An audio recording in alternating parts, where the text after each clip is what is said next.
Welcome to the Live Better podcast, brought to you by Centric Federal Credit Union, your trusted source for empowering financial advice. I'm your host and Centric social media and marketing coordinator, Emma Baines, and together we'll embark on a journey toward a brighter financial future. In each episode, we'll dive deep into the topics that matter most to you, whether it's saving for a dream vacation, mastering the art of budgeting, or ways to improve your overall well-being in general. Our goal is simple: to help you live better by providing valuable insight and practical strategies. Get ready to be inspired as we feature guests who share their expertise, real-life stories, and experiences. From industry professionals to financial gurus, we'll bring you a wealth of knowledge to guide you on your financial journey. Join us every month as we explore ways to save, invest, and plan for the future, all while living a life you love. Get ready to live better with Centric Federal Credit Union. Subscribe today so you never miss an episode. So today we are joined by Lawrencia Jenkins, who is a family counselor at Finding Solace here in West Monroe. Before we jump into this digital detox topic, can you just tell our listeners a little bit about who you are and what you do at Finding Solace? Definitely. So I've been doing therapy for about 6 years now. 6 years, couple days. I work with individuals, children, families, couples. I tell people like the dog, if like anyone who needs it. But yeah, that's my passion, is just family systems, helping you through whether it's parent-child issues. I love women's empowerment, things of that nature. So pretty much all over. That's awesome. So do you work a lot with like the teenage group? Yes, Okay, so I bet that's interesting. Yes, and that's one of my passions, because I think as a teen, having that voice, having that understanding is so vital. So to have an outlet, even if it's the therapist, means everything. Right, okay. Well, that's awesome. So jumping right into technology, it's clearly addictive. Yes. It has advanced a lot over the years. How has technology evolved over time, and do you think that excessive screen time has negative effects on sleep, well-being, productivity, things like that? Yeah, definitely. Technology in general, I know for me, I remember when those computers came out and it was like the black screen with the green letters, like the first ever Apple computer, till now where you have, you know, AI technology. I was the MySpace era, so it was like everybody was on MySpace and AOL chat, and we thought we were doing something. But now it's so much where, you know, going live and making connections, whether it's through gaming, through social media. I think it's evolved tremendously to where some people, you know, that's their outlet. That's their way of life. And so I think we went from having chat rooms here and there to now the internet is almost the way of the world. It is, and it's kind of like its own world. Yes. It's kind of separate, but also still connected to the real world. I don't know. It's very odd, because I was actually a high school teacher for 6 years. And so I've worked a lot with teenagers as well. We did a project one time where I had the kids pull out their phones, because I taught math, and we all looked at our screen times. And we did a project based on that information. And so it blew my mind. Yes. Okay, so I think the highest of all of my students that year had an average screen time of 18 hours per day. Oh, wow. And I remember asking her, like, when do you sleep? When do you eat? What do you do? And she was like, well, I sleep in here in my class. But yeah, I mean, just seeing these numbers, it was outrageous. And I don't see how you can balance daily life well when you spend 12, 15, 18 hours a day, you know, on the phone. So do you think that technology has taken the place of simple daily life activities? I think so. I think to a certain aspect, especially when the pandemic hit, it changed everything. But even over time, you know, from connections to workouts, where some people was like, hey, I can pull it up online, I can do it at home. It's efficient, but I think it's replaced, you know, those activities where you would go grocery shopping and spend your time. Now it's like, okay, apples, oranges, grocery pickup, it's done. Yeah, like we literally don't even have to go to the grocery store if we don't want to. Literally. It's insane. And I think about, I have 2 small children, and they're not allowed to have phones. They don't have iPads, which is just a personal choice for us. But my son does enjoy playing video games. And it's not social media, but it is still technology. And I look at him sometimes and I'm like, okay, we have to go outside. Like, we need to go do something else, you know, because it's just so easy, especially for young children and teens whose minds aren't fully developed, to just be drawn into that. And literally, they could do it all day. It's insane. So, talking about mental health and this technology, how do you think that this advanced amount of technology that we have at our fingertips has affected mental health? I think on so many spectrums, right, as far as self-esteem or just connections in general. You know, the Instagram era, filters came out, things of that nature. So just really, I think the internet allowed people to tap into seeing others' lives and what that looks like. So I think even mental health-wise, we may see something, a celebrity, an influencer, and it may feel like you're being left out, or hey, you know, I want to look this way. What are they doing? How can I get to that? I think a lot of times it could affect how you perceived yourself. I agree. And just connections overall of, you know, some people longing for connections but still struggling to make connections even within the internet.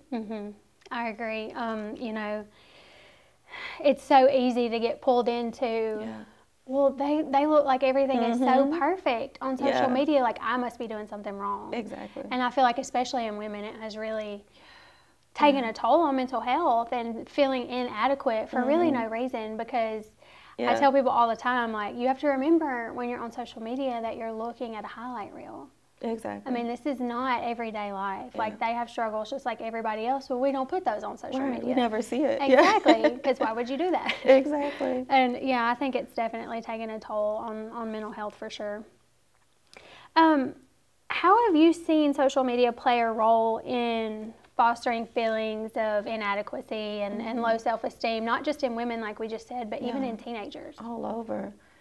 I think as we were just speaking, like even one thing that I thought of was just feelings of anxiety and depression, right? Of like that inadequacy of I'm not enough because of what I've seen or what's been depicted. So does it then create that pressure to perform? That's anxiety, things of that nature, or depression when I feel, you know, inadequate and those feelings begin to kick in. And I think those teenage years, for me, it's like the wonder years, those precious years where we're like, who am I? You know, I want to figure out who I am, what makes me mold my life as an adult.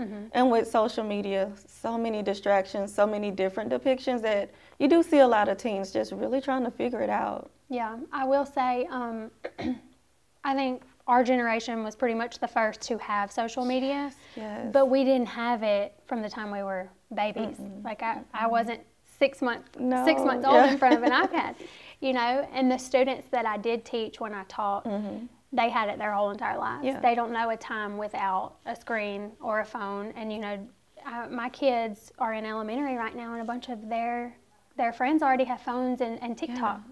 And I'm like, you are 8. Right. What is going on? Like we're coloring. It's okay. And but I will say the teenagers that I taught were so drastically different from the way I was and my friends were when we were teenagers, because we just didn't have the same things at our fingertips that they did. And I feel like it has caused teenagers now to withdraw a lot and, you know, not be as comfortable socially because they're most comfortable in social media. Exactly. And the two are not the same. It's totally different. And it's that escape for them as well. Of like you said, I don't know what to say.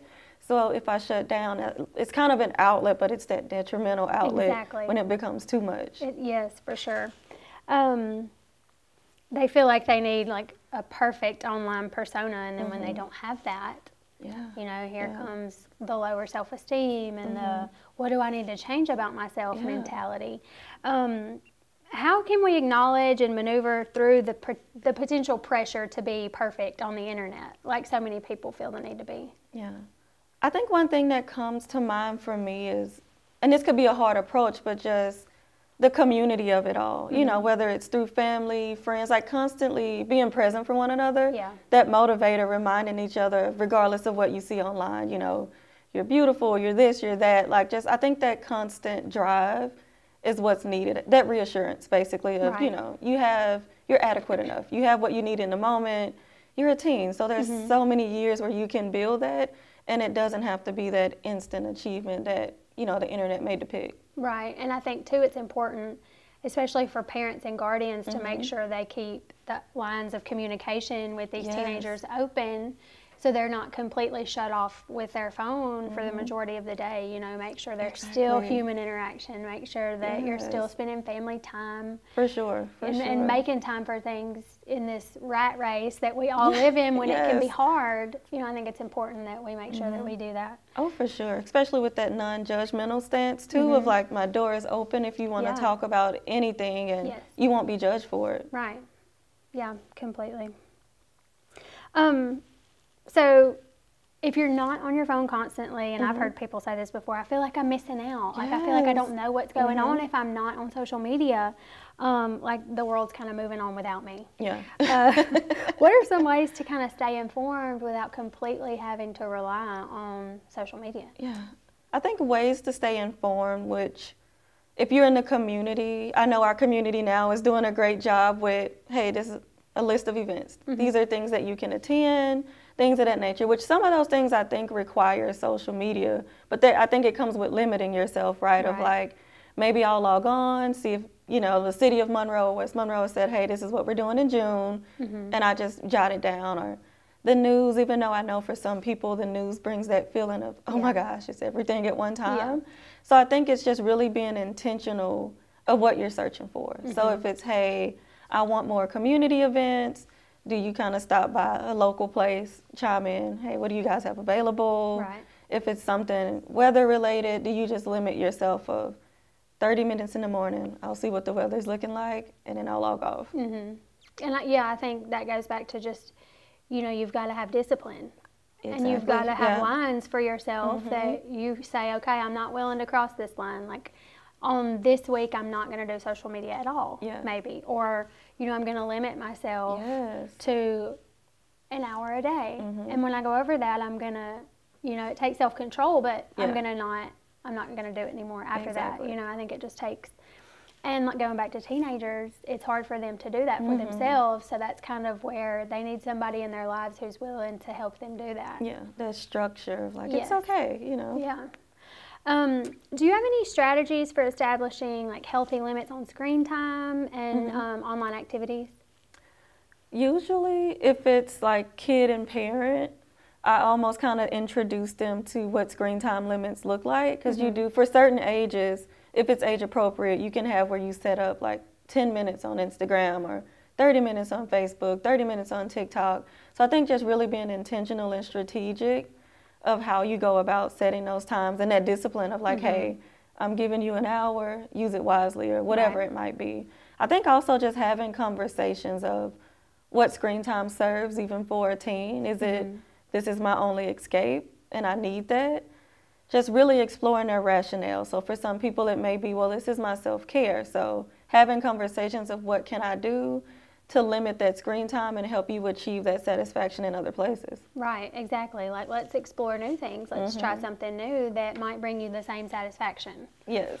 And I know too, with most phones, you know, the parent can go in and set like, okay, after whatever o'clock, nothing on your phone's going to work anymore. Done. So this is how long that you get. Yes.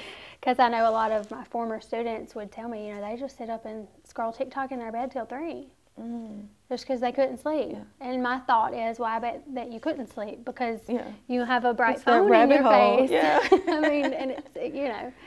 So, yeah, I think the screen time is super important. I mean, for adults too, let's face it. Yes.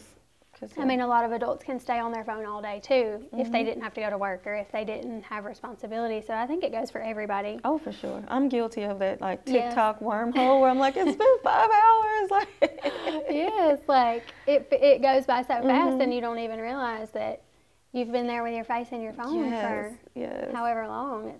That's crazy.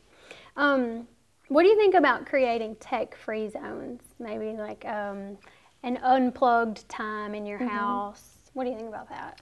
I like that idea. I think it implements sort of a routine and an expectation of like, this is our downtime, it's a tech-free zone. So I think it just really, it's probably different for each family or each teen, but I think it could be beneficial, and it could also be used to the family's advantage, right? Of if this is our tech-free zone, or we're using this time to be quiet or game night, conversation, someone bring up something that's bothering you, that's concerning you. So I think just setting the foundation of how could this be beneficial? Because a lot of times as a kid, if I heard tech-free, I'm going to freak out of like, so you're taking my phone away? And what are we going to do after that? Yeah. So I think setting that and just letting them know, hey, it's a creative hour where you can still get what you need just without your technology. And I think, like you said, it's different for every family. I know one of the ways that we spend time together in my house, my husband and our 2 kids, is we pick a TV show. Yes. And we watch an episode or 2 together every night that we can. And it's not like a rule. I mean, my kids don't have phones. It's not like a rule that we won't look at our phone during the show. But if we do, our kids are like, Mommy, Daddy, put your phone down. Let's watch the show. Time. You know, Yes. like, that's our time. Yes. And, you know, like I said, that looks different for everybody. It could be at dinner. Like, don't bring your phone into the kitchen. Right. You know, let's eat and talk, you know, and that's kind of what we do is we just pick out a show together. And I love that. And so, I think it's different for everybody, but I think it can be done. I mean, obviously, it's easy for me right now because my kids don't even have a phone. Right. And they stay on top of me. Like, Mommy, don't get on your phone right now. Yes, I love that, though, because they're like, this is our routine. Yeah. Like, what are you doing? Don't mess it up. So how can we teach this next generation to be intentional about the way that they use technology? Yes, I think exactly what you said. Like, I love even using just how you've described your family as an example. It's just accountability, setting expectations before it spirals. And I know a lot of us are all in deep with technology right now.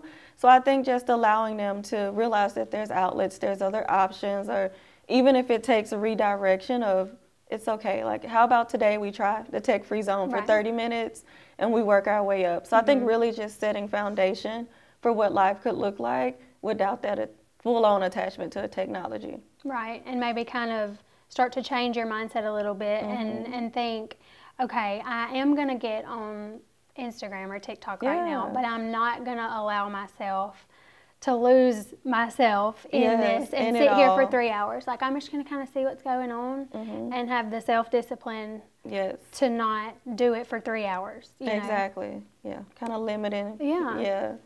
And it takes guidance too. Like, if we do that at home, our kids are going to do it. Oh, for sure. I mean, we have to model the behavior that we want them to have also. So if I can scroll TikTok for 5 hours on my couch, I can't expect my kids to not do the same thing. I mean, it takes self-discipline as a whole, the whole family. Like, it's got to be a group effort, I think. Oh, yeah, it's universal because, even as an adult, like for me, TikTok, Instagram, really I looked at my screen time, I was like, oh, wait a minit, like, how did I have this much time? I don't have mine turned on. It's like, I'm just not going to look at it. Yeah, I get you. So we know it's important to nurture real-life relationships and face-to-face interactions. Do you have tips for fostering deeper connections with, like, friends, family, colleagues, other students at school, and just community in general beyond the digital? Yeah. I love meetups or just networking events in general. Like, I'm that person that'll just, like, show up and talk to anyone. But I think more opportunities, which both West Monroe, they've been doing an awesome job with setting things up. So I think if we had even more teen-related activities, there's a lot of groups that are open or book clubs, things that tailor to whatever teens are interested in. I think just really allowing them to foster connections, and even as adults, maybe leading by example of, hey, I heard about this group, do you need me to go with you? Or let's look into what you're interested in. So really just introducing them to life beyond technology and showing them that it's possible. And I agree, and I think that's why sports and school activities can be so beneficial. You know, if you're in the band, well, you're going to devote time to that every Friday night at a game and all during the week. Practice week, Same with football, you know, dance, tennis, whatever it may be. Those things give these kids a chance to be with each other without a phone. In a sport or in some kind of an activity where they're having to work together to achieve a goal. And I think that is just awesome. One of the best things, especially today with the phones and the technology that we have. You know, it's funny, a friend of mine and my husband's, his younger brother, very, very early 20s, and we've talked about before, like, why don't you have a girlfriend, you know, like, and he's like, well, I've talked to this one girl, and And we're like, well, where'd y'all go? Like, well, we don't go anywhere. Like, we just talk on Snapchat. And I'm like, but take her somewhere. Do something, you know, yeah. like y'all go out together face to face, and that age is just really not comfortable with that. Yeah. I mean, they don't do it like we did when we were, you know, late teens, early 20s. I don't think we had a choice. It was like, we're going to the mall and the movies. Yep. And who we see there is who we're going to hang out with. Literally. It's like, what are you doing at Applebee's? Like, okay, let's sit together. They're less comfortable with that face-to-face just because they've done it less.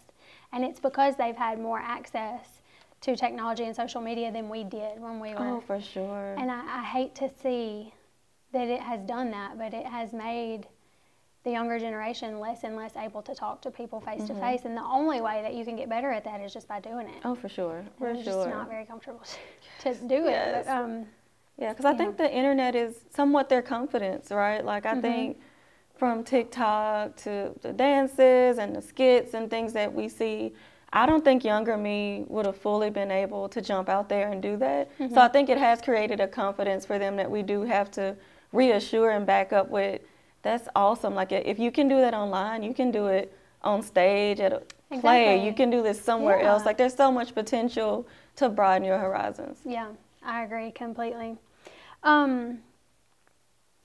So how can we really convince our kids who would completely disagree with us probably that it's important for them to be involved in activities that promote well-being and personal growth that is not technology related? I mean, how do you get them to do it?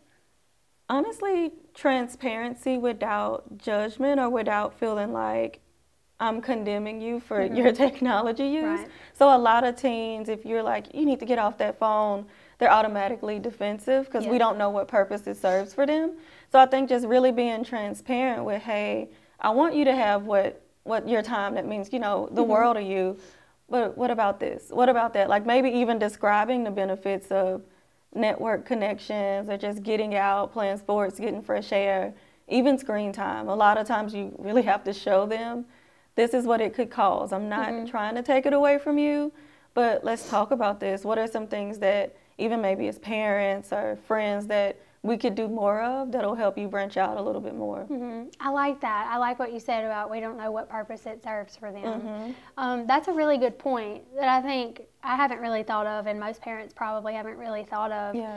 Like, the relationship they have with it is really not one that we completely understand. And so to just snatch it from under them is very offensive. And I think the why is very important. Even though they might not agree with you completely, if you can make them see the why and you know, the consequences.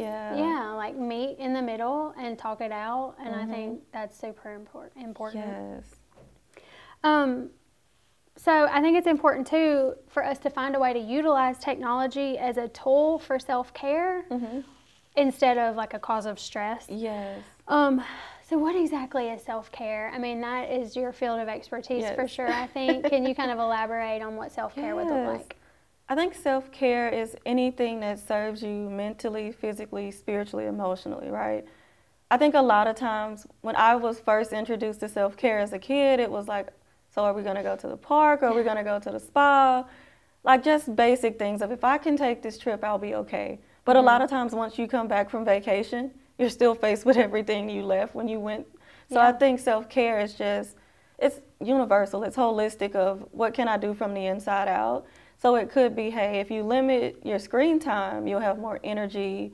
Your headaches may go away. The strain from your body you may feel more relaxed. So I think self-care is really what's needed in the moment. And even allowing our teens to see that self-care could be, I don't know, like I opened a bank account and now I'm saving money. I'm conscientious about my future, or I'm eating healthier, traveling, all of these things, fostering in-person connections, or even having conversations online. So I think self-care could be any of those things in any of those moments that serves that purpose, but just really defining, you know, healthy self-care versus negative coping skills. Right. I agree. And yeah, I think self-care looks a little different for everybody. But I like what you said about opening the bank account and saving money, because while that might not feel like self-care to some teenagers, I mean, when you set goals and reach milestones and stuff like that, I mean, it's like a snowball effect. Yes. You just want to do more of that. You're Yes. like, you feel a sense of achievement when you've made a goal, and then you're like, all right, let's set another one. Yes. Let's do another, or working out. Like I was able to do this in the gym today. Like that was a goal of mine. Now I'm going to set a new one. Exactly. And I think that just feeds the mind and can be a form of self-care too. Definitely. Having aspirations and things like that. I think self-care is super important, and being able to find self-care outside of technology too. I've found in my own life, yes, a lot of times I don't want to go outside. Like I don't do well with the heat. Same. But a couple weeks ago, me and my 2 kids, we went outside and we all rode scooters together for like an hour. And I'm not going to lie to you, I didn't want to do it. Yeah. It was really hot. It's like 96 and degrees. We went, and it was so fun. And when we were done, I was so glad that we did that. Yeah. And I thought we need to do this more. Yeah. It's just little time. things. Yeah. So I think I've pretty much wrapped up all of our questions. Do you have anything else you want to add to the listeners or tell the listeners before we wrap up? Yeah, I think my biggest thing is just take care of yourself. And so we've been talking about self-care, but even for our teens, like, it's so vital, like you said. Some things we might not know that contributes to adulthood of like, why am I opening a savings account, or why am I working out, why am I eating healthier? Just realizing, like, taking care of yourself, big picture style, of how is this gonna affect me longevity-wise, as I continue to grow. And I think just for families, even for parents, is allowing your teen to utilize their voice. Because initially, I think that's what it is, right? Essentially, the internet gave our kids a space to be heard or to speak freely, when saying I no longer have to hold it in. So I think creating space, nurturing a space where the family in general can utilize their voice, and it's not detrimental, but instead it's healing, it's repair, really learning each other. Yeah, I love that. I think that's wonderful information. Well, that brings us to the end of our enlightening discussion on digital detox and reclaiming our time in the digital age. We hope this episode has inspired you to reflect on your relationship with technology and empowered you to make positive changes in your digital habits. Remember, the power to reclaim our time and build healthy relationships with technology lies in our hands. Let's embrace the freedom to disconnect, to be present, and to nurture meaningful connections in our lives. We encourage you to take the first step towards a digital detox by setting realistic goals and implementing small changes in your daily routine. Remember, it's not about eliminating technology entirely, but about finding a healthy balance that aligns with your values and well-being. As always, we appreciate your support and engagement. If you enjoyed this episode, don't forget to subscribe on your favorite podcast platform and share it with others who might benefit from our discussions. We value your feedback, so please leave us a review and let us know your thoughts. Stay connected with Centric on our website and at MyCentric on all social media platforms for more valuable resources, tips, and updates. We're here to support you on your journey towards digital well-being and a healthier, more fulfilling life. Until next time, remember to live intentionally, find balance, and embrace the joy of being present in the offline world. Thank you for tuning into the Live Better podcast by Centric Federal Credit Union.